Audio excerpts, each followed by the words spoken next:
Trail income.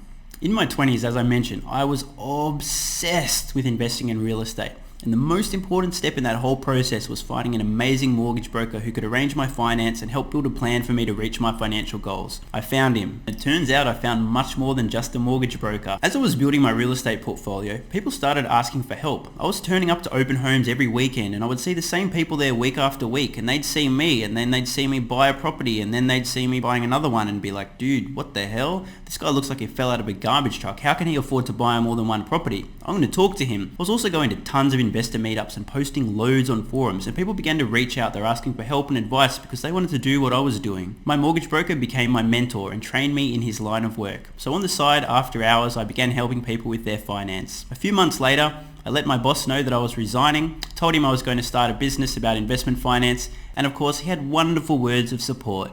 Don't do it, Steve. You're going to lose all your money. You don't know what you're doing. You've got no experience. You're too young. You'll lose everything. You've got no idea. You've never even been through a market crash. What do you know about finance? You're a graphic designer. Don't do it, mate. You'll lose everything. So I let him know, look, I appreciate your concerns, but I'll be okay. Thank you very much.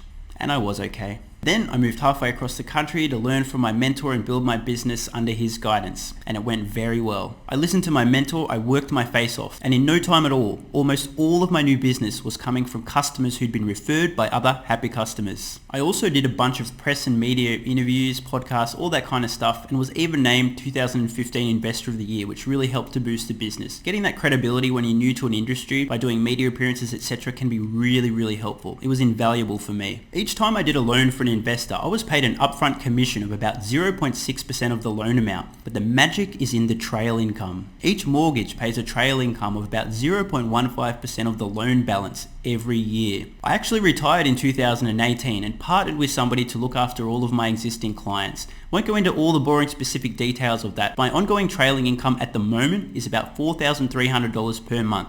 Over time, this will decline. So far, I've seen about an 8% annual reduction in my trailer income. That's from people paying loans down or refinancing with other mortgage brokers. So obviously, this isn't an indefinite source of income. It's more like an annuity that will run out eventually. But for now, it's a very large source of my overall monthly passive income. The best part about this trailing income is that if I was to produce the same amount of recurring income by asset ownership, perhaps, I'd probably be looking at maybe getting a 4 or 5% return on something, buying some real estate or something like that, or some shares with dividends. I would need well over $1 million to produce the same monthly income. I didn't need $1 million. I just put in 1 million hours of work and I'm still getting paid today, years later.